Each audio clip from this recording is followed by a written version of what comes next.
Pessoal, nosso bate-papo de hoje é até uma continuação, por coincidência, eu substituí o João, a gente falou do poder da prece, né, da eficácia da prece, a gente falou, e o Ricardo falou dos sonhos na última aí.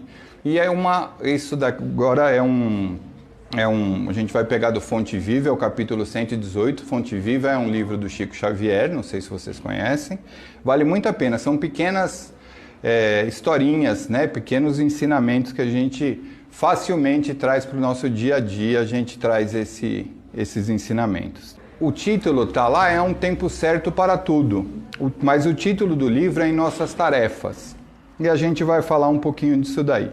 Então, nesse capítulo 118, ele começa assim: não ambicioneis coisas altas, mas acomodai-vos às humildes. Isso está em Romanos 12,16, tá? Ele fala sensatamente isso. Por quê? Muitos aprendizes do Evangelho, todos nós que estudamos o Evangelho toda semana, que a gente está aqui, a gente almeja grandes coisas do dia para a noite, um passo muito grande, né? Então a gente pede, por exemplo, ele fala a coroa da santidade, o poder da cura, a glória do conhecimento superior, as edificações de grande alcance. Entretanto, aspirar por si só não basta a realização. Então, pessoal, é lógico que a gente não vai conseguir a coroa da santidade, a gente chegar em Jesus. A gente sempre fala isso daí, que a gente tem várias encarnações, né?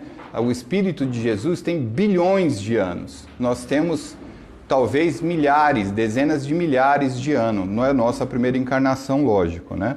Então a gente não vai chegar na coroa da santidade, no poder de cura. Vocês lembram daquela passagem que a mulher toca as vestes de Jesus? Ela estava com uma hemorragia, ela tocou as vestes de Jesus e ficou curada, né? Então o poder dele era tão grande que ele curou a pessoa mesmo sem ter a intenção de curá-la. A glória do conhecimento superior, né? Imagina que nos fosse possível saber tudo e entender todo o universo, né? Isso, assim, para quem estuda o Livro dos Espíritos, para quem já viu, algumas questões para a gente são um pouco frustrantes, porque a gente está estudando lá e de repente a gente se depara com uma pergunta. O Livro dos Espíritos são perguntas e respostas, quem não está habituado, tá? Então ele vai falar o que é Deus, ele vai falar de reencarnação, ele vai falar de um monte de coisa. Então são livrinhos que Kardec fez, quem viu o livro do Kardec, né? Então ele faz pergunta para os espíritos e os espíritos vão respondendo para ele. E por várias vezes eles falam que nós não temos a evolução necessária ainda para saber. Isso pessoalmente é uma grande frustração minha, porque eu sei que quando eu morrer eu vou chegar lá com um monte de questão e vou falar: não, você não vai saber ainda, né? Então a gente precisa aceitar isso, que a gente não dá tudo, né? Que a gente não vai tudo de uma vez. Tudo nos círculos da natureza obedece a um espírito de sequência. A árvore vitoriosa na colheita passou pela condição de arbusto frágil. Do mesmo jeito que a gente já foi criança um dia. A gente cresceu, a gente estudou, a gente saiu para trabalhar, alguns casaram, tiveram filhos, né? Então a gente deu essa continuidade, mas a gente já foi uma criança, a gente já foi um nenezinho frágil que precisou ser acolhido pelos pais. E a gente foi evoluindo, a gente foi evoluindo. A catarata que move poderosas turbinas é um conjunto de fios d'água no nascedouro. Isso é muito interessante, porque assim, o rio ele nasce pequenininho, mas ele vai ganhando força. Você pega o rio, por exemplo, lá, o rio Amazonas, ele vai tendo vários afluentes que vão juntando, até que ele se torne aquilo lá. São várias correntes de água, vários fios d'água, que vão se alinhando para um objetivo em comum.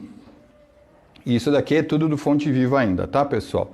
Imponente é o projeto para a construção de uma casa nobre, no entanto, é indispensável o serviço da picareta e da pá, do tijolo e da pedra, para que a arte e o reconforto se exprimam. Então, aqui ele tenta falar, e eu vou falar um pouquinho na frente, na reflexão, cada um tem um talento único. E às vezes a gente acaba mirando no outro, né? No talento do outro. Eu não vou ter o talento de falar em público de um grande comunicador. Eu tenho uma grande frustração que eu estudo há anos música, eu não toco violão porcaria nenhuma, não é meu dom. Eu sou insistente, eu estou ali. Mas não adianta eu querer forçar e tentar ganhar a vida com isso daí, mesmo porque eu canto bem mal. Então não adianta eu tentar fazer isso daí. Então a gente precisa olhar para dentro da gente e saber também o que a gente tem de melhor. Novamente ele fala: abracemos deveres humildes com a devoção do nosso ideal de progresso e triunfo. Por mais árdua e mais simples a nossa obrigação, atendamo-la com amor. A palavra de Paulo é sábia e justa, porque, escalando com firmeza as faixas interiores do monte, com facilidade lhe conquistamos o cume. E aceitando de boa vontade as tarefas pequenininhas, as grandes tarefas virão espontaneamente ao nosso encontro. E assim é tudo na nossa vida, não é, pessoal? É no trabalho, então você vai... não tem mais, isso entrega a idade, mas eu comecei como boy, depois eu fui estagiário e a gente vai evoluindo. Da mesma maneira na vida, o pai dá um pouquinho de responsabilidade para o filho, não é? E ele vai, à medida que ele vai confiando nos filhos, ele vai aumentando a sabedoria. E para tudo na nossa vida é assim. Perante Deus, nós somos essas crianças, que Deus vai nos dando cada vez mais liberdade, cada vez mais poder de decisão. Então é muito necessário que a gente fique atento a essas coisas, né?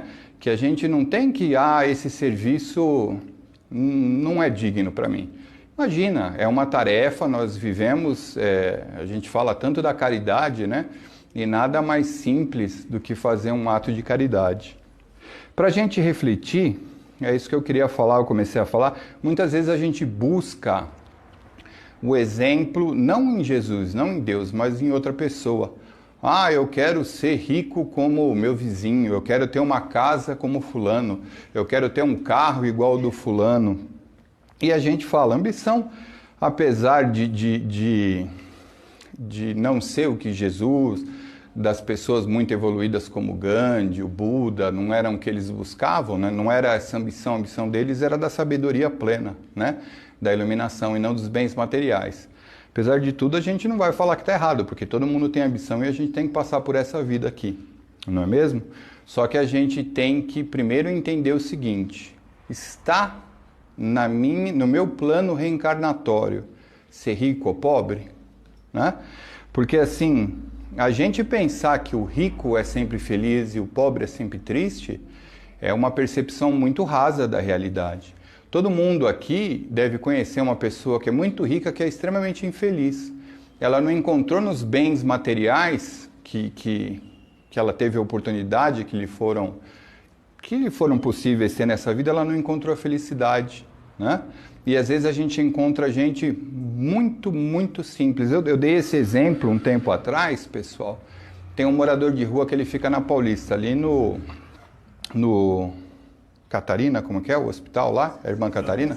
Santa Catarina. Ele fica na frente do Santa Catarina. Até deu briga, eles colocaram Ele tem um monte de cachorro lá.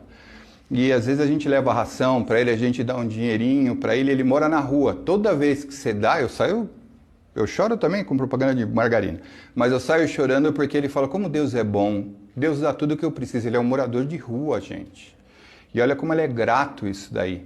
Essa pessoa, com certeza, ele encontrou dentro dela a certeza que ele está fazendo a coisa certa com as coisas que ele tem. Ele é um morador de rua que ele fica amparando os cachorrinhos ali, ele doa, ele tenta, ele faz campanha para doação e ele mora na rua com os cachorrinhos, com a barraca ali. Então ele vive de doação, ele vive de roupa que ele ganha, da comida que ele ganha, que as pessoas dão ali na Paulista para ele. Então ele vai vivendo e ele é uma pessoa extremamente feliz. Você chega lá, ele é de um alto astral que irrita o alto astral dele, de tão feliz que ele é com a vida que ele leva. E eu falei na época que eu conheci essa pessoa e a gente não é grato, né? Então às vezes a gente mira naquela pessoa rica ali, que às vezes é tão infeliz, só que a gente acha que como ele tem um carrão, como ele tem uma casona, ele é tão feliz, e não é assim. A felicidade não está ligada nos reais. A felicidade está com a gente se resolver com a gente mesmo, né? Essa é a verdadeira evolução da gente.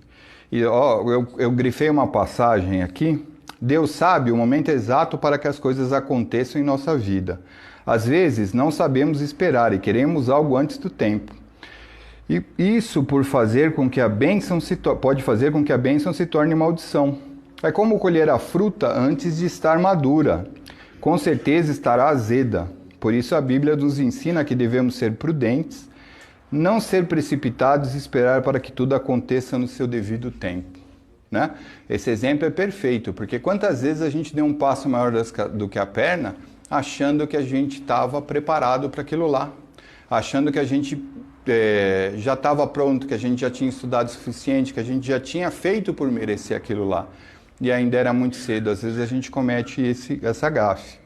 É lógico, pessoal, que a gente tem que entender o seguinte: não vou deixar a fruta apodrecer no pé também, né? Então, vamos ficar espertos. Todos nós temos sonhos de empreendimentos grandiosos, seja no trabalho, seja na labuta social ou profissional. Muitos se enveredam nos estudos que podem lhe dar autoridade e sucessos no trabalho. Todos nós queremos ser reconhecidos onde trabalhamos diariamente, pelo nosso empenho, pela vontade de equipe. Contudo, uma equipe, cada um tem essa ambição, ou poucas podem ser reconhecidas no seu tempo. Isso é outra coisa que a gente tem que ficar. A gente vive em sociedade, pessoal. E daí, isso que eu falei para vocês lá atrás, a gente precisa saber que cada um tem que reconhecer melhor o seu talento. Às vezes, tem aquela pessoa que... Eu tenho um monte de amigo que começou numa profissão e mudou radicalmente. Gente que fez direito comigo, que daí mudou e foi fazer medicina. Eu mesmo fiz direito e trabalho com marketing. Então você vai procurando onde está seu talento de verdade, onde você vai se encontrar, onde você vai ser você. E quando você se encontrar, você vai dar o melhor de si. E é uma coisa complicada isso, né? Às vezes a gente demora muito para se encontrar na vida, a gente se acha um pouco perdido, mas a gente chega lá, né? Emmanuel, no livro de Paulo, ele fala: aceita de boa vontade as tarefas pequeninas, e as grandes tarefas virão espontaneamente ao nosso encontro. É o que eu falei para vocês, e eu reforço porque às vezes acontece até aqui na casa espírita. Ninguém começa... sei lá, com um trabalho grande. E, aliás, no Espiritismo a gente tem por costume que aqui a gente é um grupo, né? Então, por isso que cada dia tem um aqui na frente, cada dia tem um na portaria, cada um está fazendo entrevista, mas todo mundo, para começar, pessoal, teve que estudar, e a gente começou com tarefas pequenininhas. E mesmo quando você chegar em qualquer lugar aqui no centro, você não vai se livrar das tarefas pequenininhas. Não é um lugar que você é promovido, né? Num centro espírita você faz tanto as tarefas pequenininhas como as mais legais, que, né, dependendo, cada um gosta de uma coisa diferente. E a gente fala, a maior retribuição por um serviço é a graça de servir, né? Então, quando eu faço uma tarefa pequena, ela não é pouco humilde, não é pouco humilde, não. Ela não é pouco importante, né?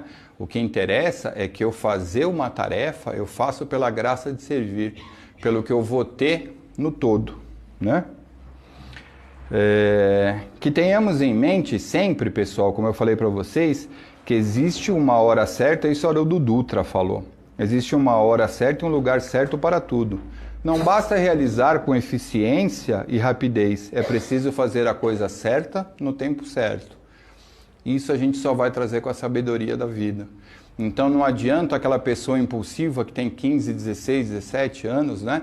Então ele tem aquela impulsividade, ele quer fazer as coisas muito rápido, ele quer resolver rápido, ele atropela, ele se perde. E daí às vezes ele não escuta a sabedoria dos pais, que vai amparar, que vai trazê-los, né? Que vai colocar eles no caminho certo, sempre amparando. Então a gente precisa fazer a coisa no lugar certo. Para finalizar, pessoal, antes de eu estudar, eu conheço essa história, eu estava viajando, uma vez eu estava no Espírito Santo e eu ouvi essa história, eu trouxe para vocês. Eu não conheço não, eu conheci, mas foi ali num restaurante que eu ouvi essa história, porque eu estava conversando E daí eu falei que era espírita, uma pessoa que estava na outra mesa falou, ah, você é espírita, você pode me explicar se tem a ver, né? E depois a gente conversou um pouco e ela me contou essa história. Ela era muito apaixonada pelo avô dela. E o avô dela, ela sempre que podia estava com o avô, passava as férias e brincava com o avô. E o avô era o grande amigo dela, era aquele vozão que todo neto gostaria de ter, né? E ela brincava, passava as férias, e ela, quando estava as férias, ela ficava de enfiada na casa dos avós. E daí o avô dela estava sempre com ela, e o avô dela tinha um costume muito comum, ela falava. O avô dela colocava o prato, colocava o talher alinhado, dobrava o guardanapo, colocava, e ele sempre fazia isso daí. Sempre organizadinho, se olhava, era impecável. E ela perguntava quando era criança para o avô, ela falava, avô, por que você faz isso? Ele falou assim, a gente nunca sabe quando um rei vai chamar a gente para comer. Então a gente precisa ser muito organizadinho. O avô dela faleceu quando ela tinha cerca de 12 anos. E ela estudou, se formou, ela era uma pessoa muito bem sucedida, né? Casou com uma pessoa fantástica. E era um parceiro que se dava muito bem. Chegou uma hora que ela queria muito engravidar. E ela tentou, fez fertilização, ela fez o que podia e não conseguia engravidar de maneira nenhuma. E o marido dela sempre apoiando, o cara super bacana, ele estava lá também. Sempre bacana, ela não conseguia ter filhos, eles tentaram, não conseguiram, chegou uma hora ela desistiu, porque fazia fertilização, perdia, ela desistiu de ter filhos. E o companheiro dela sempre falava, vamos adotar, tem várias maneiras de ser pai. E ela era muito resistente, ela queria que o filho fosse dela. E ela entrou, então o rapaz convenceu e ela entrou na fila de adoção. Só que ela queria nenê recém-nascido com as características físicas dela, que fosse parecido com ela. Passou anos, não sei se vocês sabem, mas é extremamente difícil a adoção no Brasil, né? Você tem uma filha, eles tentam fazer de tudo para ficar com a família, é complicado. E passou anos, essa mulher estava com 40 anos e ela não conseguiu adotar. E ela achou que não era para ela, não tinha jeito, e ela desistiu. Ela estava com 40 anos, afinal ela achou que ela estava muito velha para ser mãe, né? E um belo dia uma amiga dela convidou ela, falou assim, ó, eu sou voluntária num orfanato, vamos lá que é festa do Dia da Criança? Vamos comigo nessa festa, se a gente precisa montar, encher bexiga, comprei docinho, bolo e a gente vai fazer uma festa lá. E foi ela com uma amiga dela. Chegando lá, montaram as festas, fizeram de gincana, tinha presentinho para todo mundo, tudo bonitinho. Na hora de sentar e comer o bolo, sentou do lado dela uma criancinha. Essa criancinha colocou o talher, dobrou o guardanapo e colocou em cima, igualzinho o avô dela fazia. Ela chegou para essa criança e falou, por que você fez isso? A criança de 4 anos, que eu conheci, falou, a gente nunca sabe quando o rei vai chamar a gente para comer. Ela foi mãe aos 40 anos. Então, tudo tem seu momento. Essa história eu conheci. Eu conheci o pai, a mãe, a criança estava com 8 anos. Ela veio me perguntar se tinha alguma coisa a ver com o espiritismo isso. Tem? Né? Nada é por acaso, não é, pessoal? Então, eu quero que vocês fiquem com essa mensagem. Infelizmente, eu não lembro o nome deles, porque faz mais de 20 anos isso daí que aconteceu. Mas, com certeza, Deus tem um tempo certo para todos nós. Então, a gente não pode desistir. A gente não pode comer a fruta antes porque ela está ácida, mas a gente não vai deixar ela apodrecer no pé. Tudo tem um tempo certo para nós e para Deus, tá bom?